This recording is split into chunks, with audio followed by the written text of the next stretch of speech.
नमस्कार दोस्तों, मैं सेठी स्टडी पॉइंट पर आप लोगों का बहुत बहुत स्वागत करती हूँ। हम लोगों ने मैट्रिक्स टॉपिक शुरू किया हुआ है, उसी को आगे आप कंटिन्यू करेंगे। वीडियो को कंटिन्यू करने से पहले प्लीज़ वीडियो को लाइक, शेयर और चैनल को सब्सक्राइब कर दें। हाँ जी, मैट्रिक्स ये हमारा थर्ड लेक्चर है। पहले इसकी 2 वीडियोस अपलोड कर दी गई हैं।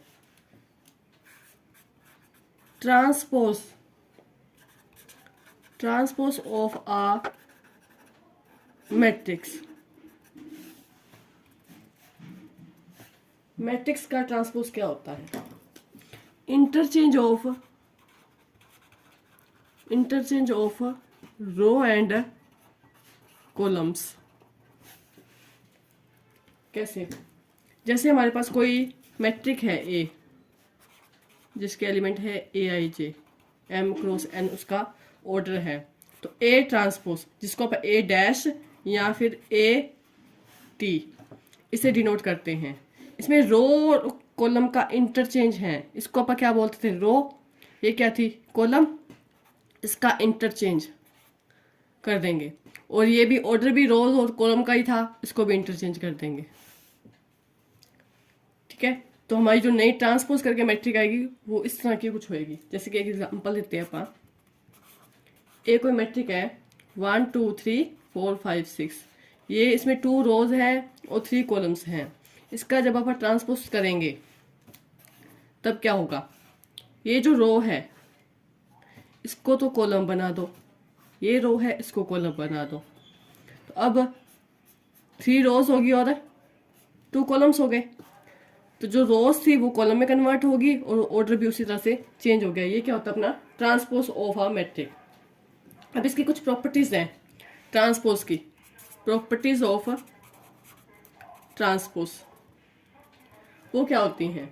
पहली प्रॉपर्टी, ट्रांसपोज की हुई मैट्रिक अगर दोबारा ट्रांसपोज करते हैं तो वापस वही ए मैट्रिक आ जाती है। ठीक है, इसका अगर मैं दोबारा ट्रांसपोज करूंगी तो वापस यही मैट्रिक बन जाएगी। सेकंड, हम 2 मैट्रिक्स को ऐड करके ट्रांसपोज करें या अलग अलग ट्रांसपोज करके ऐड करें, दोनों इक्वल होते हैं। थर्ड,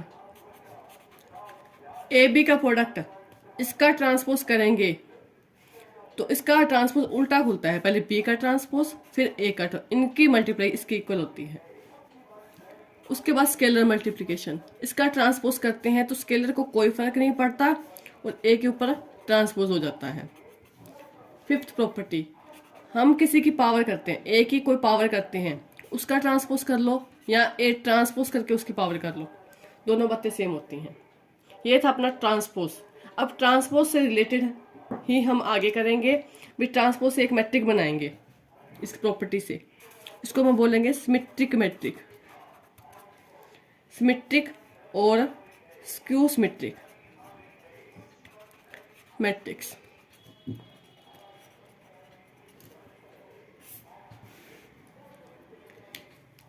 ये थोड़ा ध्यान से पढ़ियो, इसमें से एक आधा क्वेश्चन पक्का पेपर में मिलता है।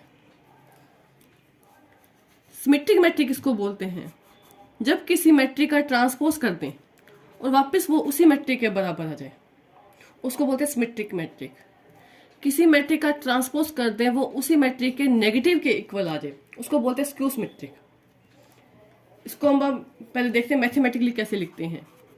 ए आई जे एम क्रॉस एन है, ये ए जे आई एन क्रॉस एम के ही इक्वल होएगी। ये ए आई जे एम क्रॉस एन है, जब इसका ट्रांसपोज करेंगे तो ये बन जाएगी ए जे आई एन क्रॉस एम और इसके आगे लग जाएगा नेगेटिव। एग्जाम्पल करते हैं, एग्जाम्पल से ज़्यादा क्लियर होएगी बात। जैसे कोई मैट्रिक है A B C D B D E C E F, अगर मैं इसका ट्रांसपोज करूंगी तो ये वाली चीज नीचे आ जाएगी, A B C B D E और सी ई एफ। ये दोनों क्या है? सेम ही मैट्रिक हैं। इस तरह की मैट्रिक्स को बोलेंगे अपन सिमेट्रिक मैट्रिक। उसी तरह से स्क्यू सिमेट्रिक की बात करेंगे जब, तो स्क्यू सिमेट्रिक का एग्जांपल लेते हैं 0 AB -a0c -b -c 0। जब इसका ट्रांसपोज करेंगे तो हमारे पास बन जाएगा, इस चीज़ को बना लो 0ab -a0c -b -c 0। अब जब हम इसमें से माइनस कॉमन लेंगे, इस मैट्रिक में से जब माइनस कॉमन लेंगे तो वापस यही बन जाएगी। देखो पकड़ते हैं, माइनस निकालते हैं common.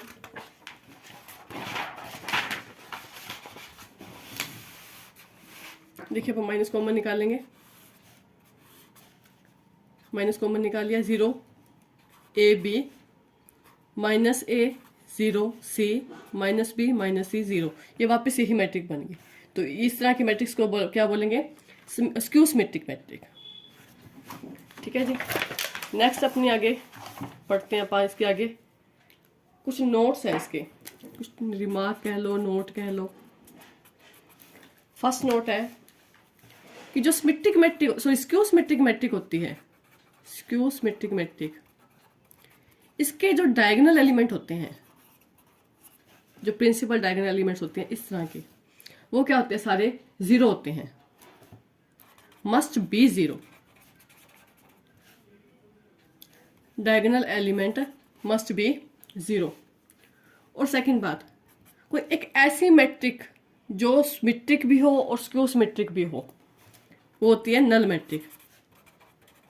Null matrix is both symmetric and skew symmetric.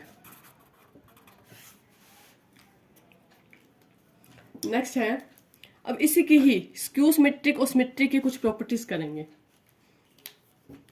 देखो ये मैं सिमेट्रिक के लिए लिखेंगे और इस तरफ आप स्क्यू के लिए लिखेंगे।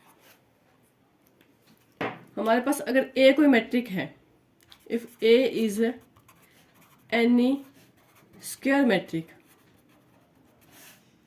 देन जो a प्लस ए डैश है इज वो सिमेट्रिक होता है। और इसी तरह से अगर a कोई स्क्वायर मैट्रिक है तो a minus A dash is skew symmetric होता है। ये तो फर्स्ट कंडीशन है। सेकंड है, इफ a इज सिमेट्रिक, उसमें बोला था कोई भी स्क्वायर मैट्रिक हो, इसमें बोल रही हूं मैं a सिमेट्रिक है, मैंने पहले से बोल दिया कि a सिमेट्रिक है, तो जो इसके बाद सिमेट्रिक मैट्रिक का -a करेंगे या फिर अपन स्केलर मल्टीपल करेंगे या फिर ट्रांसपोज करेंगे, इनवर्स करेंगे, पावर करेंगे या फिर इस तरह से मल्टीप्लाई करेंगे, तो सारे क्या आएंगे? ये सारे सिमेट्रिक होंगे।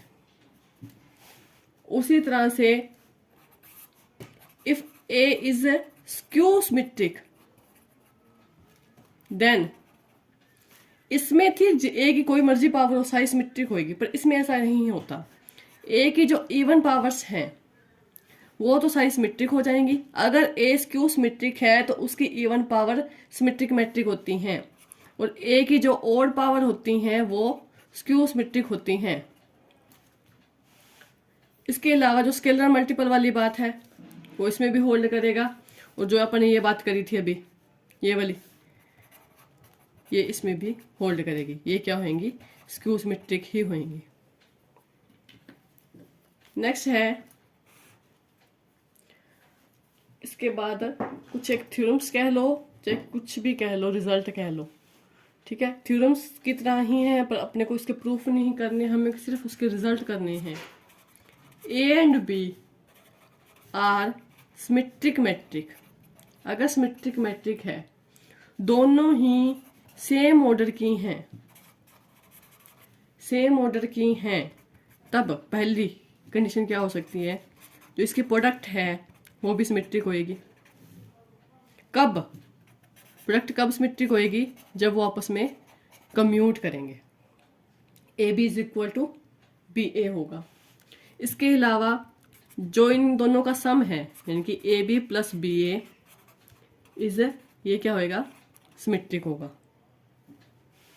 और अगर इनकी सब्ट्रैक्शन कर देंगे वो क्या होती है? स्क्यू सिमेट्रिक होती है। ये थी सिमेट्रिक और स्क्यू सिमेट्रिक की कुछ प्रॉपर्टीज। अगर आगे आप करते हैं ट्रांसपोज अपना कंप्लीट हो गया। इसके बाद अपन करते हैं कंजुगेट। नेक्स्ट है अपना conjugate of matrix. Conjugate matrix, conjugate क्या होता है? कंजुगेट वर्ड सुना होगा। कंजुगेट क्या होता है, इसको अपन बार से डिनोट करते हैं, इसके ऊपर लाइन लगा देते हैं, बार से डिनोट करते हैं। कंजुगेट होता क्या है? हमने कॉम्प्लेक्स में पढ़ते होते थे, अपन कॉम्प्लेक्स नंबर में पढ़ के आए हैं कि इस तरह से कोई मैट्रिक गिवन है, अगर आपको इस तरह से कोई मैट्रिक गिवन है, अगर इसका मेरे को कंजुगेट निकालना हो, ए बार निकालना हो, इसके लिए क्या करते हैं, कंजुगेट निकलेगा हमेशा कॉम्प्लेक्स नंबर का। कॉम्प्लेक्स नंबर जहां पे अपने को इमेजिनरी पार्ट दिखेगा उसका साइन चेंज कर देंगे, उसको बोलते हैं अपन कंजुगेट। तो जहां जहां पे हमें आइटा दिख रहा है, जो कंजुगेट पार्ट है, उसका साइन चेंज कर दो। ये प्लस था, माइनस कर दिया। इस 3 में आइटा वाली कोई टर्म नहीं है तो ये एज इट इज रहेगा, इसको कोई छेड़छाड़ नहीं करनी।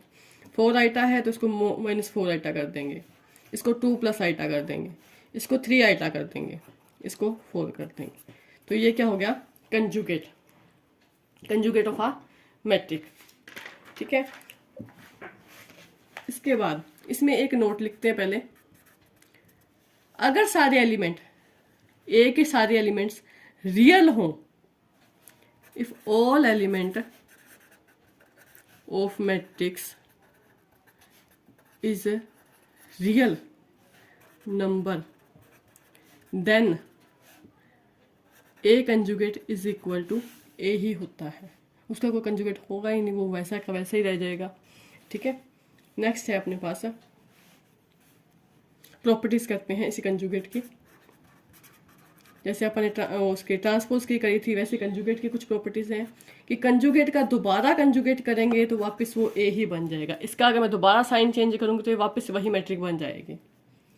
नेक्स्ट, 2 का सम करके ट्रांसपोज किया था, उसी तरह से दोनों का सम करके कंजुगेट कर दो तो अलग अलग के कंजुगेट के इक्वल ही होगा। स्केलर की बात करी थी तो इसमें के में फर्क पड़ेगा। इफ के इज कॉम्प्लेक्स नंबर,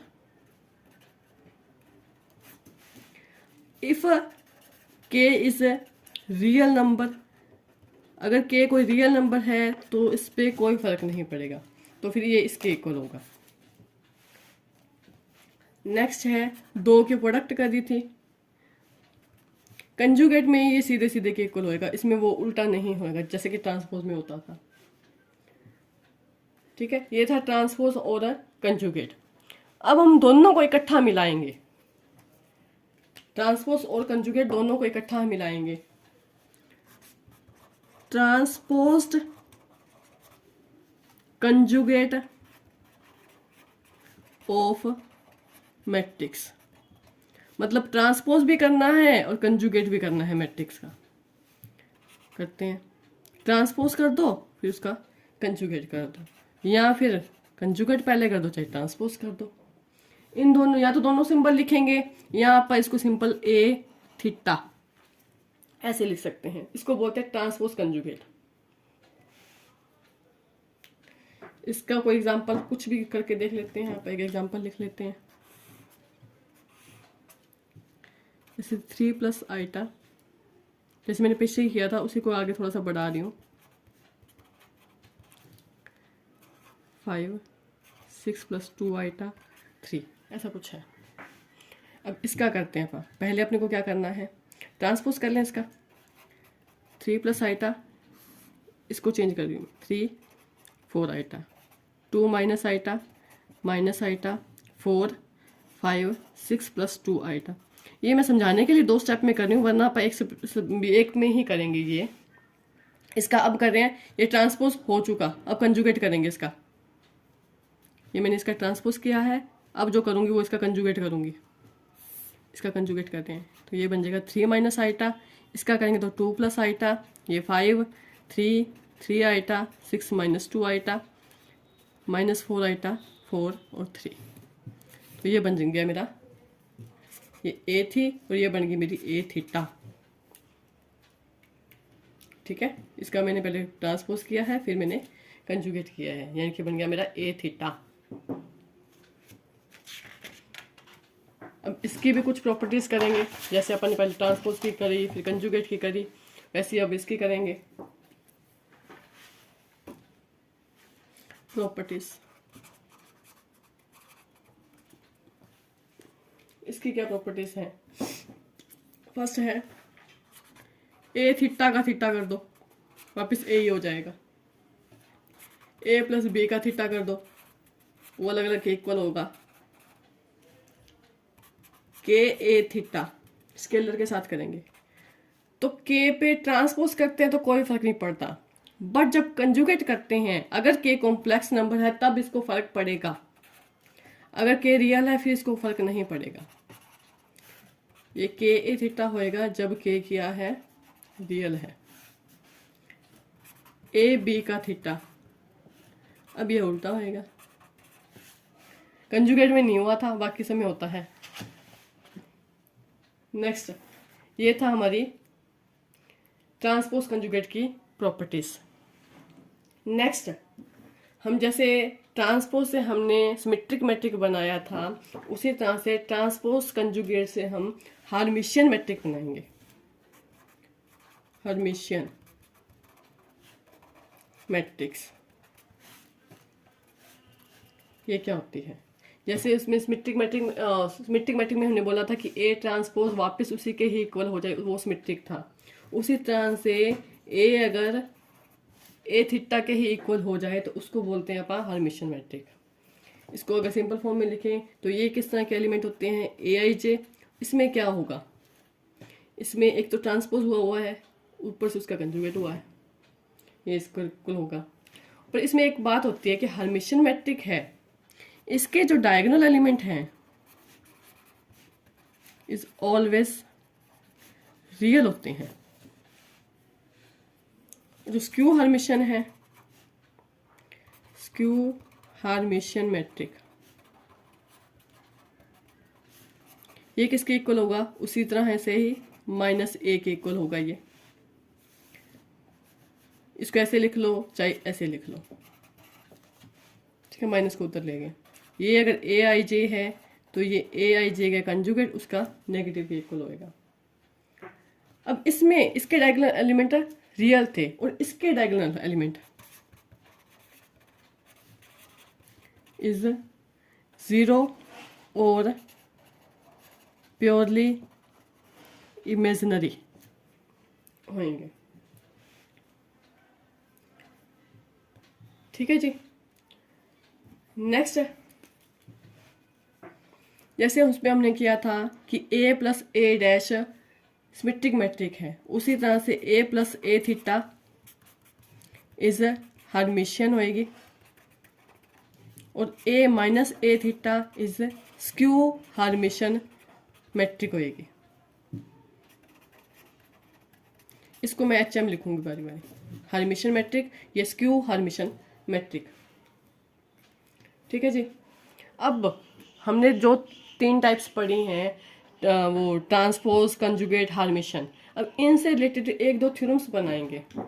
वो बस एक थ्योरम्स नोट करनी है आपको, रिजल्ट नोट करने हैं।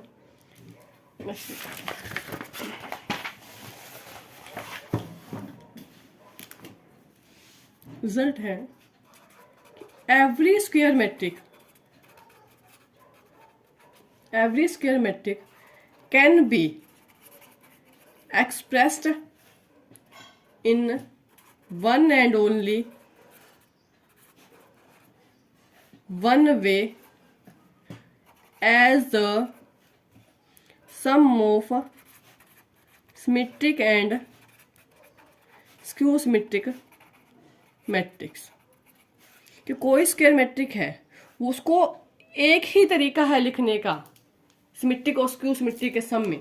क्या कह रही हूँ कि देखो, अगर ए कोई मैट्रिक है, उसी में उसका ट्रांसपोज ऐड कर दिया जाए, ट्रांसपोज माइनस कर दिया जाए, ये चीज है। तो जो ये हिस्सा होता है, हमने पहले बोला था अगर ए कोई भी स्क्वायर मैट्रिक है तो ए प्लस ए डैश क्या होता है, सिमेट्रिक होता है। अगर ये पोर्शन सिमेट्रिक है तो उसके साथ कोई स्केलर मल्टीपल हो तो वो भी सिमेट्रिक होता है। तो ये सारा पोर्शन क्या हो गया, सिमेट्रिक हो गया, जिसको मैं नाम दे रही हूँ पी। ए माइनस ए डैश स्क्यू सिमेट्रिक होता है, उसके साथ स्केलर मल्टीपल है, तो ये क्या होता है, स्क्यू सिमेट्रिक। इसको बोलते हैं सिमेट्रिक मैट्रिक, इसको बोलते हैं स्क्यू सिमेट्रिक। किसी भी स्क्वायर मैट्रिक को हम सिमेट्रिक और स्क्यू सिमेट्रिक के सम में लिख सकते हैं। जो ये पी क्यों होंगे, जो ये वैल्यूज होंगी वो हमेशा यूनिक होंगी। ठीक है जी। नेक्स्ट उसी तरह से जैसे हमने सिमेट्रिक स्क्यू सिमेट्रिक की बात की है, वैसे ही हम सेम टू सेम हर्मिशन और स्क्यू हर्मिशन की बात करेंगे। इसमें हम लिखेंगे every square matrix can be expressed in one and only one way as the sum of Hermitian metric and skew Hermitian metric। जैसे ए मैट्रिक है अपनी half A plus A dash लिखा था, वहां पे अब ए थीटा लिखेंगे, half A minus A theta लिखेंगे। इसलिए मैंने ये बात बताई थी कि ए प्लस ए डैश सिमेट्रिक होता है, ए माइनस ए डैश स्क्यू सिमेट्रिक होता है। उसी तरह से ये हर्मिशन होता है, ये स्क्यू हर्मिशन होता है। इनके साथ स्केलर मल्टीपल होंगे, वो भी उसी तरह से प्रॉपर्टी होल्ड करवाएंगे। तो ये बन जाएगा मेरा पी, ये मेरा बन जाएगा क्यू। ये क्या है, हर्मिशन मैट्रिक है, और ये स्क्यू हर्मिशन मैट्रिक है। ठीक है जी।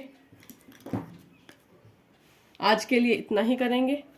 अगर वीडियो आपको पसंद आई हो तो प्लीज़ लाइक, शेयर और इस चैनल को सब्सक्राइब करें। Thank you.